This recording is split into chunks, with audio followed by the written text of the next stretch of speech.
El área de vegetación es muy importante para hacer remates verdes, para tener una vista bonita, pero las áreas que se aprovechan son las de hardscape. No vas a sentarte en el medio de la vegetación, te vas a sentar en un área de grava, en un área de piso, un área de adoquines, de piedra, lo que sea. La iluminación es otro elemento muy importante. Por medio de la iluminación se puede cambiar un espacio de una manera bastante fuerte. Después de lo que fue la sequía de hace 2 años, es obvio que utilizar plantas que no son del área o plantas de una manera equivocada, el utilizar la planta correcta para generar biodiversidad y para mantener esa biodiversidad es siempre más fuerte. A veces es un poco difícil convencer al cliente o convencer a la gente que un jardín que a veces lo han visto sin que nadie lo cuidara, puede ser un jardín bonito también cuidándose y también en el jardín de tu casa. Obviamente en Monterrey la cultura del moverse en bici, moverse caminando no es tan fuerte, no es tan predominante. Obviamente el tema climático es algo importante, pero hay maneras de hacer que sea más amigable con árboles, creando sombra. Sostenibilidad es la palabra clave en el diseño de paisajismo, en el diseño de arquitectura, en el diseño, en la vida de día a día de cualquier persona. En Hablando de Negocios nos atrae proporcionar información de interés cotidiano. Entrevistamos a expertos de diversas áreas que nos ofrecen un panorama de nuestro contexto, porque todo lo que sucede a nuestro alrededor impacta de una forma u otra en el mundo de los negocios. Hola amigos, bienvenidos a Hablando de Negocios, el blog que les lleva información pues muy variada de diferentes áreas, y hoy tenemos una entrevista muy especial, una entrevista con el arquitecto Stefano Spotti. Él es un especialista en arquitectura y en paisajismo, diseño de jardines, y pues lo vamos a entrevistar, que nos ilustre un poco de esto, de lo que pues a lo mejor sabemos poco. Bienvenido, Stefano. Gracias por aceptar la entrevista. No, pues primero gracias por invitarme y es un gusto estar aquí contigo. Qué bueno, gracias. ¿Nos podrías dar una semblanza personal de tu preparación para esta profesión tan interesante? Claro. Pues yo soy graduado del Politécnico de Milano, en Italia. Estudié ahí, en Italia la universidad funciona 3 años más 2, estudié interiores y después estudié arquitectura genérica. Me gradué ya hace 10 años y después fui a trabajar 1 año en Barcelona, en un despacho bastante reconocido internacional, y de ahí 1 año después pues llegué aquí a México por temas principalmente de trabajo. Quería hacer una experiencia nueva y pues aquí llegué. Cierto que entonces te motivó tu misma ocupación te trajo de Milán a Monterrey. Quería una experiencia nueva, entonces literal apliqué en despachos que se me hacían atractivos para generar un conocimiento y para aprender algo nuevo. Y aquí en Monterrey me ofrecieron un trabajo en un despacho de paisajismo. Yo en ese momento mi conocimiento de paisajismo era bastante limitado y entonces pensé de venir a hacer una experiencia y ojalá que fuera bien, como al final sí fue, y a lo peor pues era una posibilidad de aprender algo nuevo que no conocía, una cultura, un trabajo, agregar valor a mi conocimiento y entonces pues por eso vine aquí. La propuesta era interesante. ¿Qué valores profesionales y estéticos definen tu estilo como arquitecto paisajista, Stefano? Pues llegando aquí en Monterrey, llegué en un despacho de arquitectura de paisajismo donde realmente con momentos buenos, con dificultades, en un país nuevo, aprendí todo lo que yo conozco de paisajismo. Hay que agradecer a las personas que te enseñan a lo largo de tu carrera. Entonces me traje de Europa lo que yo tenía, mi conocimiento, lo que había estudiado, lo que había aprendido en Barcelona y intenté como juntarlo con lo que aprendí en esos años en ese despacho hasta llegar a lo que tenemos ahora, que es un despacho de arquitectura y arquitectura de paisajismo, donde intentamos utilizar al 100% los conocimientos que tenemos. Precisamente la pregunta que tenía por aquí es ¿cómo surgió Bass Breton Spotty Arquitectura y qué distingue a tu estudio dentro del ámbito del diseño? ¿Cómo surgió? Después 3 años en ese despacho de paisajismo, empecé a trabajar en proyectos con la que es mi socia, Amanda Breton. Ella es una arquitecta egresada del TEC de Monterrey y empezamos a colaborar en unos proyectos hasta que pues, el trabajo empezó a ser siempre más, los clientes quedaron felices, nos contrataron en nuevos proyectos y entonces, pues la verdad, desde el principio decidimos abrir ese despacho por varios temas, uno por también tener algo oficial, porque pues como extranjero y aquí en México, pues como en cualquier país, se necesitaba una sociedad donde yo pudiera trabajar para poderme quedar en este país. Y pues de ahí nacieron proyectos muy interesantes de paisajismo, de interiores, de arquitectura y creo que también funcionó desde el principio porque yo soy más especialista de diseño y principalmente diseño y paisajismo. Cierto. Y mi socia es más especializada en temas de diseño de interiores y construcción.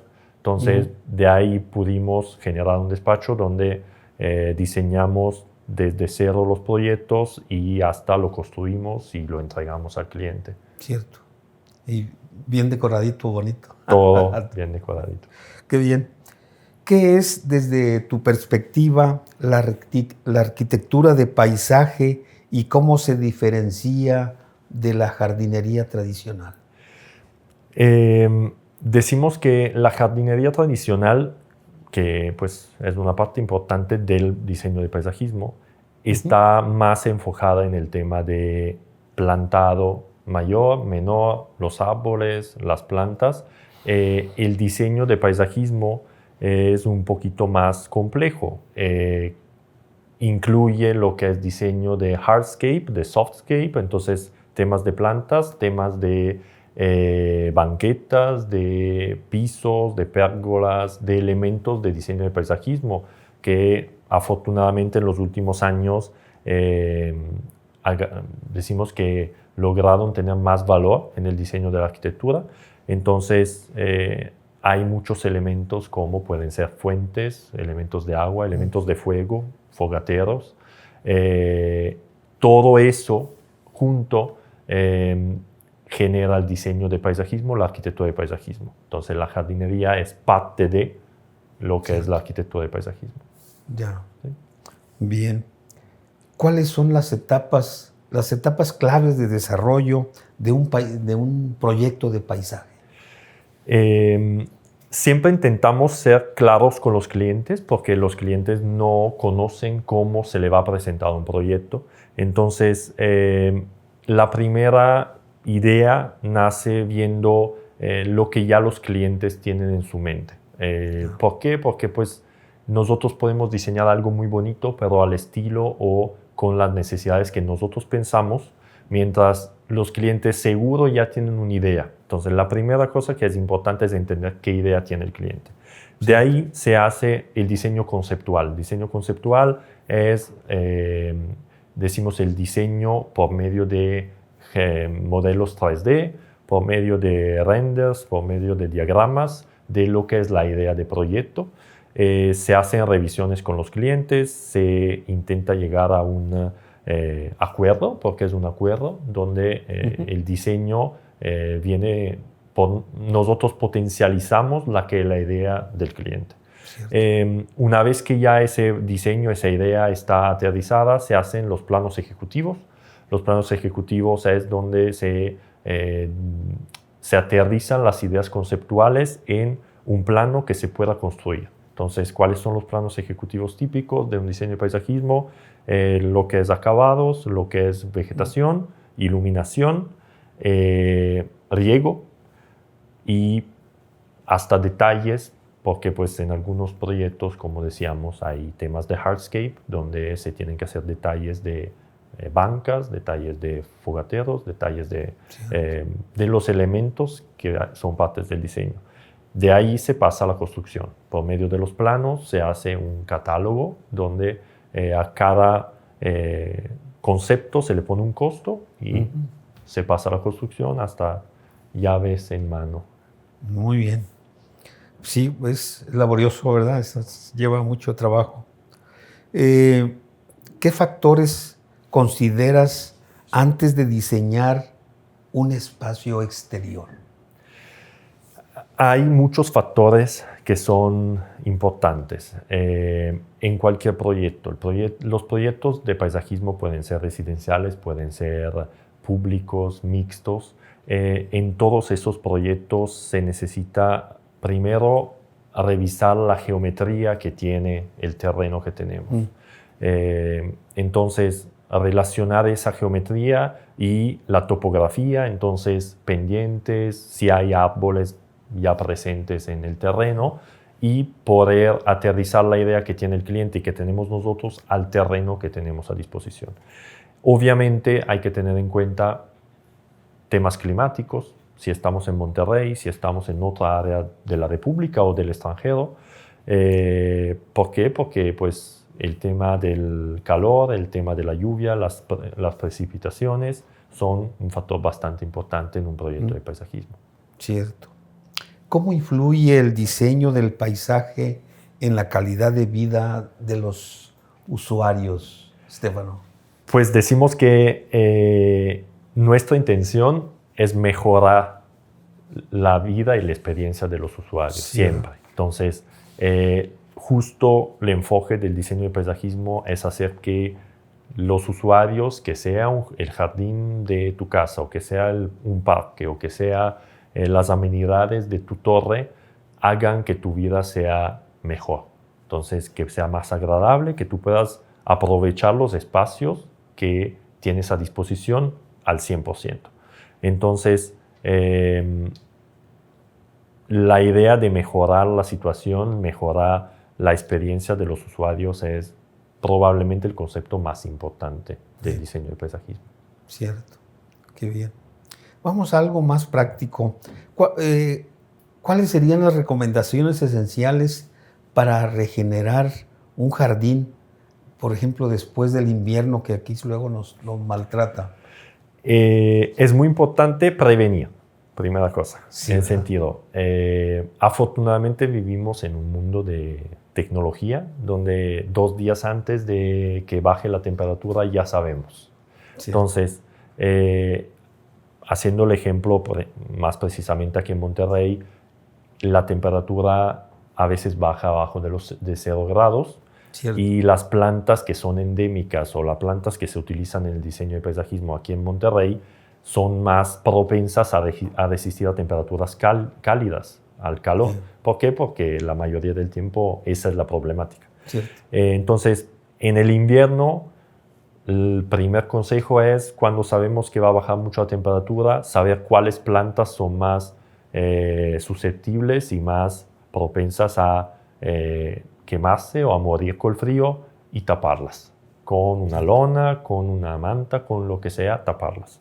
Y cómo regenerarlas en esa temporada con un sistema de riego eficiente y con, en su caso, en el caso que las plantas se vea que tienen alguna problemática, se pueden utilizar fertilizantes. Hay fertilizantes naturales que pues obviamente dan un poquito una ayuda a las plantas que ya en esa temporada tienen que regenerarse. Cierto, qué bien. Precisamente, ¿qué tipo de plantas o árboles sugieres para las casas habitación, para los ranchos en esta área del país? Decimos que en cualquier área lo mejor es utilizar siempre plantas endémicas. Plantas endémicas son las plantas que son específicas de esa área. Aquí en Monterrey hay muchas plantas que son endémicas, árboles, pueden ser los mezquites, hay encinos siempreverdes, encinos robles, que típicamente son los que se utilizan más también en espacios públicos. ¿Por qué? Porque no necesitan mucha agua, no sufren con el frío, no sufren con el calor. Plantas como especies menores, igual, hay plantas endémicas, hay plantas que se adaptaron al clima. De hecho, hay plantas que generan un debate adentro entre los arquitectos paisajistas. Puedo hacer un ejemplo, el Penicetum es una planta muy típica, se utiliza muchísimo en la ciudad. ¿Por qué? Porque se regenera muy rápido, es muy difícil que sufra, pero algunos no siendo endémica, algunos la tachan como una planta plaga. ¿Por qué? Porque pues, se regenera tan rápido que a veces afecta a las otras plantas. Entonces ahí es un poco difícil también decir si es una cosa muy positiva el hecho que se regenere tan rápido o muy negativa porque pues se afecta a las otras plantas. Entonces, cierto, en general, utilizaría siempre plantas endémicas. Es lo que más va en los últimos años después de las sequías de hace unos años. Ya, cierto. ¿Qué importancia tienen los caminos, las terrazas y elementos hardscape en jardines domésticos? Tienen una importancia fundamental porque el área de vegetación es muy importante para hacer remates verdes, para tener una vista bonita, pero a la vez las áreas que se aprovechan son las de hardscape. No vas a sentarte en el medio de la vegetación, te vas a sentar en un área de grava, en un área de piso, un área de adoquines, de piedra, lo que sea. Sí. Entonces es muy importante hacer un diseño equilibrado donde no sea ni demasiado predominante el área de hardscape, porque si no se va a ver un paisajismo muy sólido, sí. Pero tampoco dejar muy poca área de hardscape. ¿Por qué? Porque si no va a ser solo un área de pura vegetación, muy bonita al verse, pero muy poco aprovechable. Entonces hay que haber un equilibrio, hay que tener un equilibrio entre las dos partes del diseño. Ya, bien.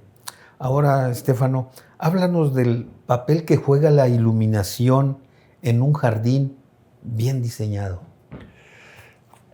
La iluminación es otro elemento muy importante. ¿Por qué? Porque los parques o las áreas residenciales se utilizan muchas veces, obviamente también de noche, y por medio de la iluminación se puede cambiar un espacio de una manera bastante fuerte. Entonces se puede estudiar la iluminación como algo muy sutil para hacer un espacio acogedor, para hacer un espacio cálido. Se puede utilizar una iluminación más fuerte en caso de áreas donde, por ejemplo, los niños puedan jugar la noche en toda comodidad, o en áreas de canchas, por ejemplo, canchas deportivas, sí, que son parte del diseño y pues obviamente necesitan una iluminación más fuerte. Y también es un factor en el tema de seguridad. En algunos proyectos la iluminación es cálida, baja, pero con la posibilidad de prender iluminación mucho más fuerte en caso de una emergencia, en caso de temas que lo vayan a necesitar. Cierto. Platícanos ahora, ¿cómo podemos hacer de nuestros jardines espacios amigables con la biodiversidad local? El tema de la biodiversidad y el tema de lo que se llama cityscape, que es un diseño de landscape utilizando plantas endémicas, utilizando la biodiversidad típica de una región, es algo que es predominante en el diseño de los últimos años. Después de lo que fue la sequía de hace 2 años, sí. Es obvio que utilizar plantas que no son del área o plantas de una manera equivocada, porque las plantas obviamente pueden ser plantas de sombra, plantas de sol, y utilizarlas en áreas que no son adaptadas a la planta genera un problema. Entonces, el utilizar la planta correcta para generar biodiversidad y para mantener esa biodiversidad es siempre más fuerte y es un carácter bastante fundamental en el diseño de paisajismo, y afortunadamente en los últimos años también la gente que no está especializada en eso se dio cuenta de la importancia de eso. Cierto, qué bien. ¿Qué opinas del concepto de jardines naturistas? ¿Los consideras viables en nuestra zona? Definitivamente sí, es un poquito el mismo tema. Hay que utilizar, decimos los jardines naturistas son los jardines que intentan reproducir esos jardines que naturalmente se generan. Entonces, utilizar plantas que a veces se pueden ver jardines muy bonitos y nadie los está cuidando. Entonces, generar jardines de esa tipología es algo de hecho bastante fácil. Lo que a veces es un poco difícil es convencer al cliente o convencer a la gente que un jardín que a veces lo han visto sin que nadie lo cuidara puede ser un jardín bonito también cuidándose y también en el jardín de tu casa. Entonces, poder convencer y poder cambiar un poco esa cultura donde la gente quiere siempre algo diferente de los demás o diferente de lo que siempre ve, es la parte más importante del poder realizar proyectos de esa tipología. Poderlo realizar a nivel técnico es, de hecho, más fácil de lo que se ha hecho hasta hace pocos años. Cierto. Qué bien. ¿Cuál sería tu evaluación del diseño urbano actual de Monterrey y su integración con el paisaje? El diseño urbano de Monterrey está relacionado mucho a la cultura que hay en esta ciudad. Sí. ¿Por qué? Porque se utiliza, por ejemplo, muy poco recurso del caminar de un lado al otro de la ciudad, obviamente, sí, del moverse también pocos metros a lo largo de la ciudad. Entonces, es obvio que todo el diseño urbano, arquitectónico, de paisajismo está relacionado a esa situación. ¿Cuál es mi evaluación? Es que en los últimos años se están generando afortunadamente parques públicos, se están generando puentes peatonales, se están generando conexiones donde utilizando árboles, utilizando pérgolas, se facilita el utilizo de esos espacios, también adentro de una cultura que está cambiando, pero obviamente cambia poco a poco, donde obviamente en Monterrey la cultura del moverse en bici, moverse caminando no es tan fuerte, no es tan predominante como en otras ciudades, como puede ser Ciudad de México, donde mucha gente se mueve en bici, mucha gente se mueve caminando. Obviamente el tema climático es algo importante. El clima en Ciudad de México es mucho más amigable, mucho más fácil decir, voy caminando a 300 metros de mi casa. En Monterrey, por muchas temporadas no es posible, por muchos periodos del año, o no es tan amigable la situación, pero hay maneras de hacer que sea más amigable, con árboles, creando sombra, con espacios donde la gente no solo pasa por ahí, pueda ir a descansar, puedas ir a leer un libro, puedas ir a hacer deporte. Entonces, afortunadamente la situación está mejorando y está cambiando de consecuencia la cultura, en el sentido que más el diseño es amigable con las personas, más las personas van a ser propensas a caminar, más propensas a aprovechar de esos espacios, y más gente aprovecha esos espacios y más es fácil que se vayan a construir más espacios similares. Entonces es como una cadenita. Sí. Hay calles que, pues algunas calles aquí en Monterrey que invitan a caminar porque están arboladas. Vaya, cuando invitan a caminar cuando la temperatura está a 38, 40 grados, ¿verdad? Entonces, si hay arbolitos y voy a caminar sobre la sombra, me animo. Pero si voy a caminar bajo el sol... No, claro. Obviamente, difícil. si tengo que ir a leer un libro bajo la sombra de un árbol en una banca muy bonita, voy.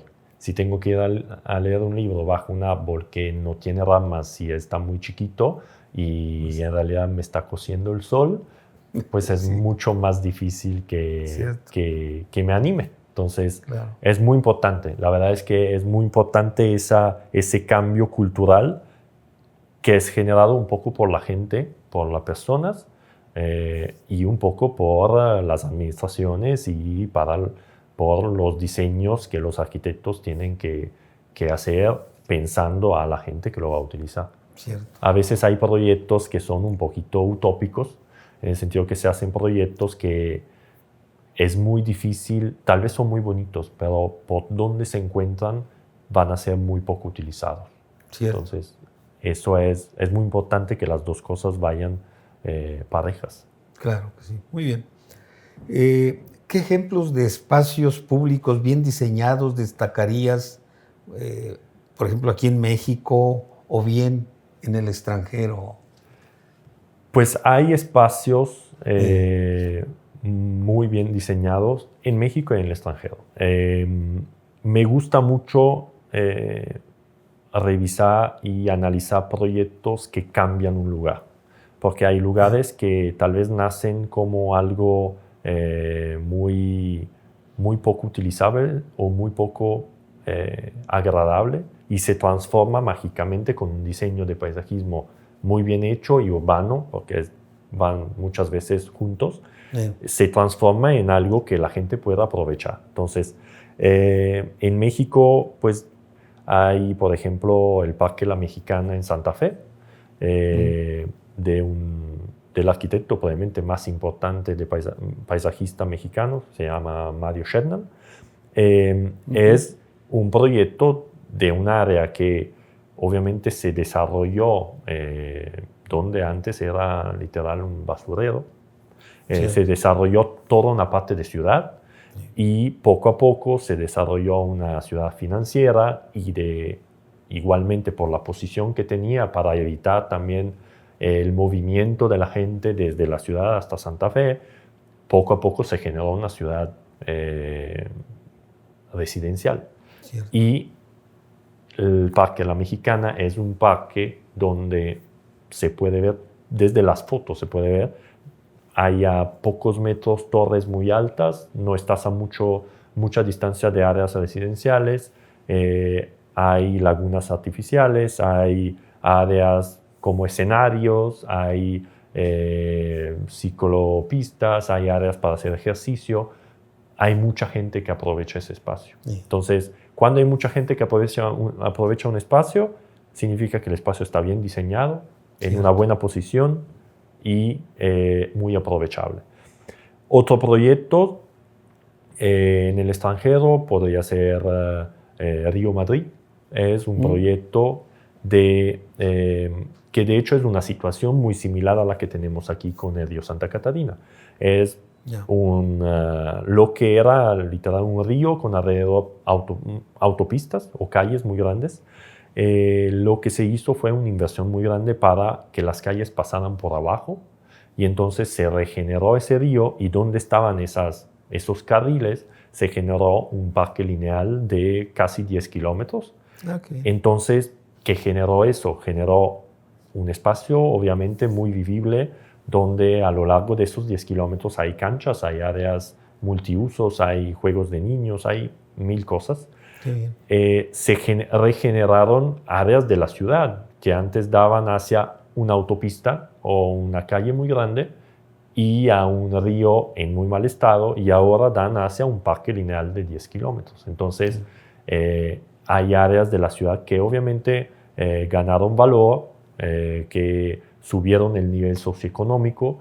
Cierto. Y generaron un área de la ciudad que está muy, muy agradable, y obviamente con un proyecto muy específico en cada área, porque obviamente a lo largo de 10 kilómetros se pasa por áreas residenciales, por áreas del centro, por áreas financieras. Entonces cada área está específicamente diseñada por el área de la ciudad en la cual pasa. Qué bien. Son dos proyectos bastante interesantes donde se regeneraron áreas, se regeneraron espacios que no eran muy utilizables. Cierto, qué bien. ¿Cómo influye la cultura en el diseño del paisaje urbano? Pues es un poco lo que decíamos. La gente es la que te hace entender si un proyecto es un buen proyecto o no. Entonces, el proyecto tiene que ser estudiado y diseñado en base a la gente que queremos que lo vaya a utilizar.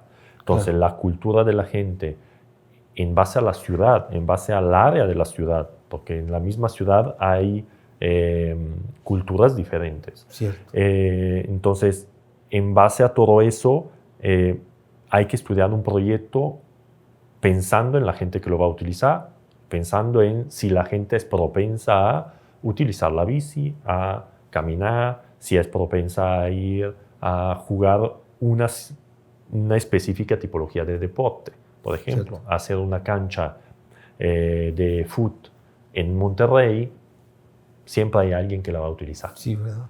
Hacer una cancha de fútbol en Sonora, donde no son muy futboleros, son más de béisbol, pues probablemente esa cancha no va a ser utilizada igualmente. Entonces, el mismo espacio, estudiado en ciudades diferentes, por la cultura que hay en esas ciudades, puede ser muy funcional y un éxito, o muy poco funcional y casi abandonado. Entonces, la cultura es fundamental. El estudio de la cultura socioeconómica de una ciudad o de una específica colonia es fundamental para el diseño urbano, de arquitectura y de áreas públicas, obviamente. Cierto. Qué bien. Cierto. ¿Cómo se logra una transición armónica entre interiores y exteriores en una casa contemporánea? Decimos que el diseño de paisajismo en residencial nace principalmente analizando el diseño de arquitectura. Y a veces es pasarse informaciones entre el arquitecto y el arquitecto paisajista. A veces nosotros mismos diseñamos la parte de arquitectura, entonces es un estudio adentro de nuestro despacho donde hacemos que uno potencialice el otro y al revés también. Entonces, esa transición muchas veces, por ejemplo, se logra utilizando ventanales, por ejemplo. Que yo esté adentro, pero el diseño, por ejemplo, de un patio central con vegetación muy alta me hace sentir, por medio de ventanas, que yo esté en un espacio cerrado adentro, pero en contacto directo con la vegetación. Y al mismo tiempo, desde afuera, lo que puedo ver adentro de la casa y cómo quiero yo relacionar las partes de la casa es muy importante en el diseño de paisajismo. Entonces, especificar una planta muy alta, una planta muy chaparra, una planta de tipología diferente, me puede cambiar la relación que tengo entre un espacio y el otro. Si yo quiero, por medio de ventanas, ver de un espacio al espacio que tengo enfrente, las plantas tendrán que ser bajas, no tendrán que ser de un volumen muy grande, porque si no voy a tapar esa vista. Muchas veces hay espacios de patios centrales que conectan el área de día con el cuarto. Es obvio que yo no quiero que del área de día me vean dentro del cuarto. Entonces las plantas, la vegetación en el medio tiene que mitigar esa vista directa. Y entonces, pues obviamente hay siempre un trabajo con el cliente de entender si el cliente, cuáles son también las expectativas del cliente. Si quiere una vegetación como donde se sienta como en una foresta, en un bosque, o una vegetación donde todo esté muy bajito y donde sea todo minimalista. Cierto. Es un trabajo en conjunto entre cliente y arquitecto. Cierto, qué bien. ¿Qué materiales prefieres, por ejemplo, para terrazas, patios, pérgolas, en este clima pues, nuestro de la región, que es bastante cálido? El tema de las partes de terrazas, de hardscape, de todas las partes sólidas, es, como decíamos, bastante importante. Los materiales pueden ser varios. Es obvio que depende del uso que se va a hacer de esas áreas. Entonces, también el tamaño del jardín, cuántas áreas de verde hay, me influyen sobre qué material voy a utilizar en las partes que no son verdes. ¿Por qué? Porque es obvio que poner un área de grava no es tan cómodo para poner una mesa como poner un área de piso. Sí. Pero me permite la permeabilidad del terreno. Entonces, el agua de lluvia, aquí en Monterrey no llueve por 2 meses y cuando llueve 2 días y seguido y muy fuerte. Entonces, tener un terreno permeable o un porcentaje de terreno permeable alta es bastante importante. Entonces, cada proyecto te puede llevar a tomar decisiones diferentes. Personalmente, en nuestro despacho utilizamos mucho temas de grava. ¿Por qué? Porque te dan esa flexibilidad de poder poner una mesa, poder pasar tiempo, poder poner una banca, pero al mismo tiempo no se necesita vaciar un firme, no se necesita tapar lo que es la tierra, entonces se pone una malla para que no crezca el pasto y se pone grava. En caso de ser un paso vehicular, se puede poner un estrato de plástico en el cual la grava no se mueve. Entonces, de esa manera no se mueve alrededor, no se mueve al lado y los carros pueden pasar cómodamente. Cierto. Hay una solución, por ejemplo, podría ser el utilizo de adoquines. Los adoquines se pueden utilizar, primero pueden ser de piedra, de concreto, pueden ser de muchas tipologías y permite que permee el agua, obviamente no con la misma facilidad como la grava, pero en caso de ponerlo arriba de una cama de arena, sí permea el agua y es un espacio mucho más sólido que lo que tenemos como grava. Buena idea. ¿Cómo el diseño del paisaje puede influir en la percepción de amplitud de una casa? Justo eso, teniendo ventanas, teniendo conexión entre interior y exterior, es obvio que el efecto que tenemos teniendo una vista hacia un área de pasto o un área de grava y al fondo la vegetación me dará una sensación de amplitud, pero me dará una sensación un poquito menos, esa sensación de sentirse adentro de la vegetación se perdería un poquito. Tener una ventana con mucha vegetación a contacto directo, pierdo un poco de amplitud, voy a sentirme más adentro de la vegetación, pero te da una sensación, un feeling bastante diferente. Entonces, la decisión de poner vegetación o elementos altos más pegados a la casa y más pegados a las ventanas que tenemos en el diseño arquitectónico es un factor bastante fuerte, es un factor bastante importante en lo que es la exigencia del cliente, en lo que es lo que queremos lograr con nuestro diseño. Cierto. ¿Qué herramientas tecnológicas utilizas para diseñar proyectos y proyectar pues los espacios? El tema tecnológico en los últimos 10 años ha tenido una evolución fuertísima en todo, obviamente, lo vivimos a diario y en el diseño de paisajismo también.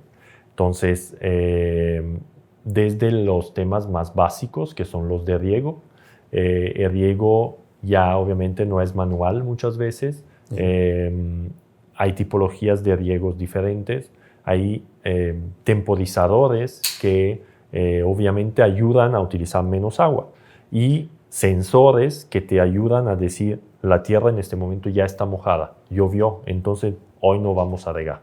Sí. Y todo es automatizado, entonces eso te permite no generar un utilizo de agua cuando no es necesario. O otros temas tecnológicos son decimos lo que es un almacén de agua. Entonces, poder captar agua, captación de agua, tener la poca agua de lluvia que, por ejemplo, tenemos en Monterrey, que pero esa agua es mucha, pero en poco tiempo. Entonces, poder captar esa agua, poderla tener ahí en la espera del utilizo cuando no llueve y poder utilizar eso todo por medio de temas automatizados es algo que pues, es bastante preponderante, bastante importante en el diseño de paisajismo en el 2025. Cierto.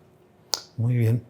¿Qué tendencias sostenibles te parecen más relevantes para el futuro inmediato del paisajismo? Eso de la captación de agua definitivamente es lo más importante. Ponerle atención a eso, ¿verdad? Ponerle atención a eso por medio de cisternas, por medio de lagunas artificiales.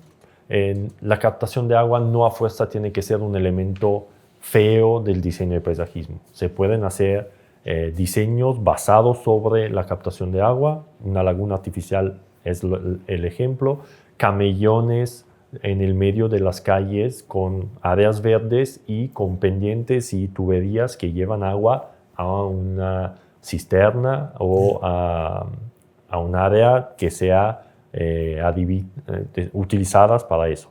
Entonces, eso es definitivamente lo que es lo más importante, cuidar el agua. El agua es el tema más importante en la cultura general y en paisajismo, ya que se utiliza agua para riego de plantas principalmente, es algo demasiado importante.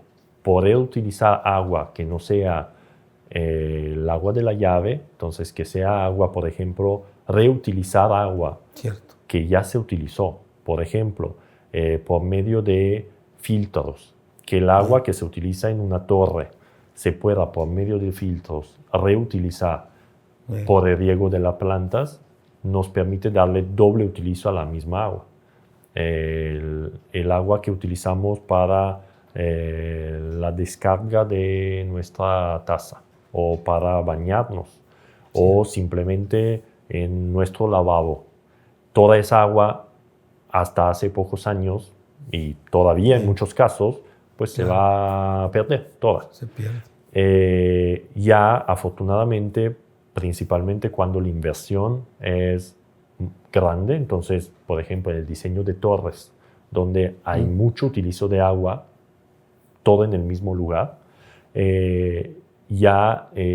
decimos la purificación del agua por medio de filtros para reutilizarlas una segunda vez en riego o en otras situaciones donde obviamente el agua no tiene a fuerza que sea potable, es algo muy importante y es probablemente el factor principal del diseño futuro. Todo lo que es sostenibilidad, literal. Lo que sostenibilidad es la palabra clave en el diseño de paisajismo, en el diseño de arquitectura, en el diseño, en la vida de día a día de cualquier persona. Cierto.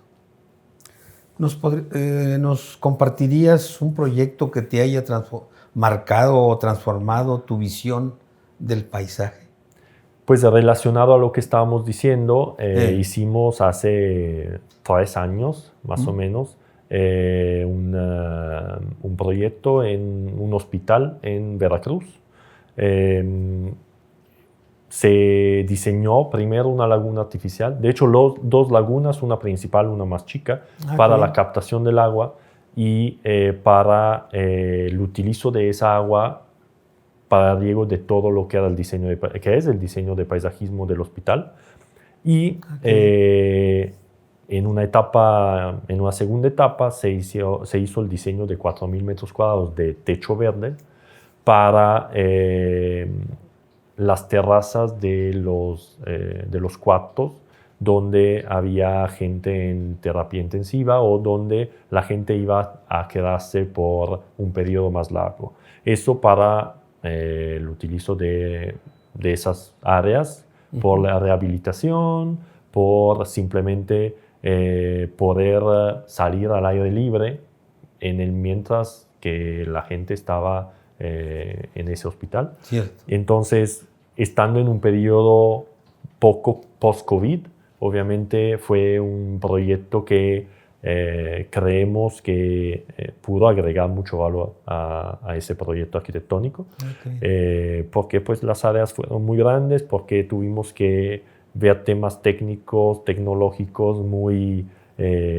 importantes y muy diferentes a los que habíamos visto hasta ese punto, y porque fue un proyecto un poquito afuera de nuestra zona de confort, en una ciudad diferente, con un clima muy diferente de lo que es Monterrey y de lo que es Ciudad de México, que es donde principalmente trabajamos. Y entonces pues fue un desafío y fue algo que nos dejó bastante enseñanza. Cierto, qué bien. Ahora, ¿qué desafíos enfrentaste al integrar la arquitectura europea con las necesidades, pues aquí en México, en la región? Pues se tuvieron que pensar nuevamente muchos temas. Es obvio que a partir de lo que es más básico, que es las plantas que tenemos en Europa son muy diferentes de las que se utilizan aquí, de las que son endémicas aquí. Entonces, un estudio de las plantas que se necesitan para un diseño de paisajismo exitoso y estudiar la cultura. ¿Por qué? Porque, como decíamos, en Europa, por temas climáticos, por temas culturales, las personas viven de una manera diferente.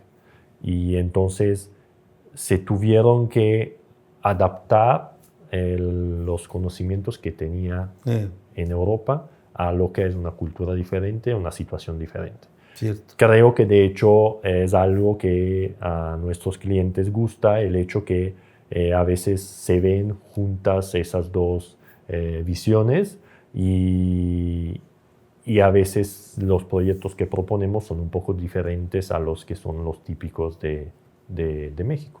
Ya, qué bien.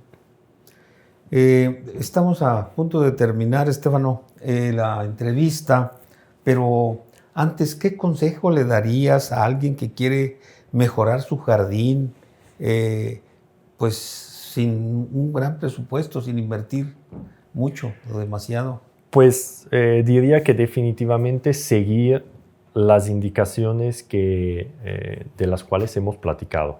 Entonces, utilizar plantas que no le generen un gasto muy grande en agua, principalmente. Afortunadamente, México es un país que genera muchas materias primas. Tenemos muchas piedras, muchas plantas, muchos materiales muy bonitos que a veces no son muy utilizados porque son muy comunes. Pero hay maneras de utilizar esos mismos materiales de una manera innovadora y que esos materiales puedan potencializarse y generar un diseño muy, muy interesante. También aprovechar del hecho que pues, en los últimos años, a nivel arquitectónico, a nivel de diseño de paisajismo, la línea guía muchas veces es la del minimalismo. Entonces, no se necesitan muchos elementos para hacer un diseño muy agradable a nivel arquitectónico, a nivel de paisajismo. Entonces, con algo muy limpio, con materiales que no tienen que ser los materiales más caros o los materiales más difíciles de encontrar o de importación. No es necesario. Se puede hacer un diseño muy interesante por un patio, por un jardín, con un presupuesto limitado. Ya, qué bien. Muy bien, pues hemos llegado al final de la entrevista, Stefano. ¿Quisieras agregar algo adicional a lo que ya tratamos? Pues decimos que me parece muy interesante lo que hemos platicado. Te agradezco otra vez para haberme invitado y creo que es un tema que mucha gente no conoce o que vive a diario sin darse cuenta, en el sentido que muchas veces la gente pasa por un proyecto de paisajismo sin darse cuenta que está en un proyecto de paisajismo que se estudió por meses. Muchas soluciones se estudian por mucho tiempo, se hacen diseños diferentes de las mismas áreas y afortunadamente ya se está estudiando más el diseño de paisajismo, la arquitectura de paisajismo, y entonces creo que es muy importante en el día a día poder saber algo de ese tema y que espero que se lleven algo de esa plática y que sepan que hay profesionales en nuestra ciudad que son muy preparados y que por proyectos más grandes, más complicados, pues estamos a su disposición. Muy bien, claro que sí. Gracias, Stefano, gracias por venir a esta entrevista en Hablando de Negocios. Que continúen los éxitos y amigos, pues espero que esta plática muy exclusiva la disfruten, aprendan y la compartan. Compártanla con sus amigos, compártanla a la gente que le puede interesar. Estoy seguro que va a recibir un buen aprendizaje. Gracias, Stefano. Muchas gracias. Hasta pronto. Hasta luego.